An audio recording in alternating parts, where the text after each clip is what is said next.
Hola, saludos. Mi nombre es Cristian Mamani, soy alumno de Psicología Semipresencial en UNIAC y a continuación les voy a exponer a través de un mapa conceptual los contenidos aprendidos en la asignatura de Fundamentos Estadísticos.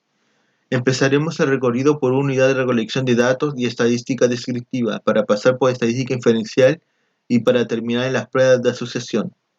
En esta asignatura hemos visto lo que es estadística como ciencia pura y aplicada, que aplica técnicas para trabajar datos y evaluar las incertidumbres que se producen a partir de sus datos. Tenemos por una parte el concepto de variable y sus distintos niveles de medición, nominal, ordinal, intervalar o proporcional. Estas variables pueden ser independientes o dependientes, discretas o continuas. Tenemos el concepto de población, de muestra y los tipos de muestreo.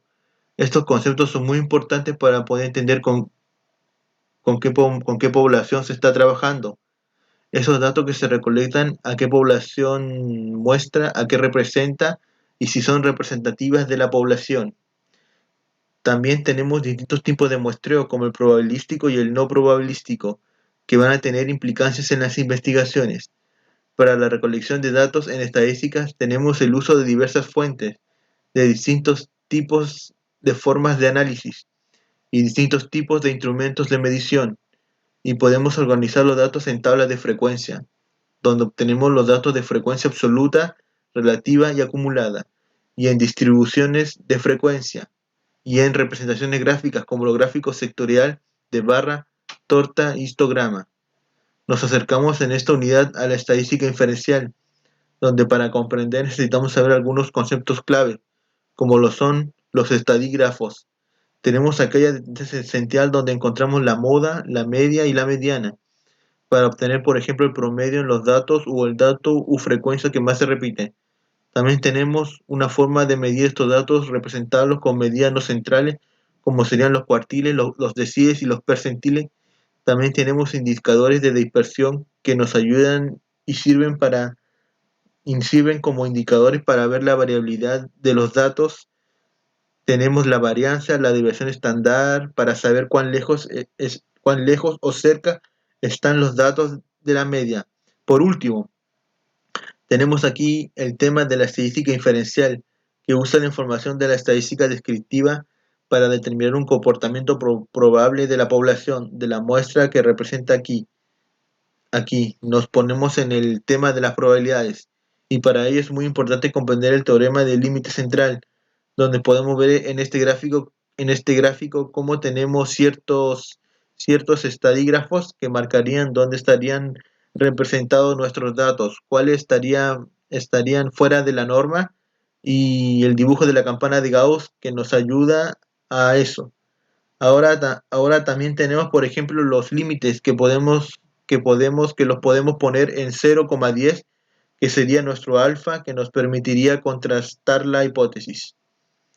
Y nos pasamos y seguimos a la unidad 3, donde tenemos las hipótesis de investigación, pero nos va a interesar en este caso las hipótesis estadísticas, donde las hipótesis de investigación se transforman en símbolos estadísticos, y tenemos la hipótesis nula, que es la que se somete a prueba que plantea la igualdad de las condiciones, donde no existe relación estadística entre parámetros, y la hipótesis alternativa, que niega o contradice la hipótesis nula. Para poder rechazar o aceptar estas hipótesis, tenemos que definir cuál van a ser nuestro estadígrafo, que puede ser Z o T, y ver si nuestros resultados se encuentran o no dentro de la muestra, y cuán lejos o cerca se encuentran de la media. Ver y analizar la varianza, y acá tenemos que ver los distintos tipos de errores que se pueden cometer en este análisis. Entonces cometemos un error de tipo 1, cometemos un error de tipo 1 cuando rechazamos la hipótesis nula, siendo esta verdadera, y cometemos un error de tipo 2 cuando aceptamos la hipótesis nula, siendo esta falsa, lo contrario. Luego podemos también hacer pruebas de diferencias de media para comparar, por ejemplo, si estamos haciendo comparaciones de grupos, podemos usar t-student, las pruebas t-student, para estudiar si la diferencia observada entre las dos medias de dos grupos es significativa y no, y eso se puede hacer con muestras dependientes o independientes. O podemos hacer una prueba de varianza o una ANOVA. Por último, tenemos las medidas de asociación que evalúan el grado en que la información que se tiene de una variable permite explicar el valor de otra variable. Y ahí tenemos medidas de asociación paramétricas y no paramétricas.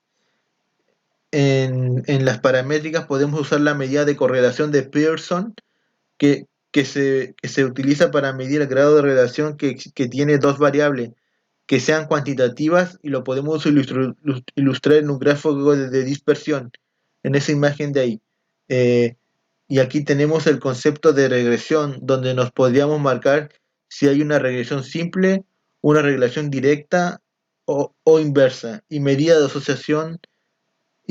de asociación no paramétrica, donde tenemos el coeficiente de correlación de Spearman, que mide la correlación de la asociación entre dos variables aleatorias, continuas o discretas. El coeficiente de Kendall, que mide el grado de asociación entre un conjunto de datos de entidades, y la prueba de chi cuadrado, que sirve para probar que también una muestra de datos se ajusta a una distribución teórica. Terminando, acá estaría la bibliografía de mi mapa conceptual, y este sería el final. Muchas gracias por escuchar. Me despido.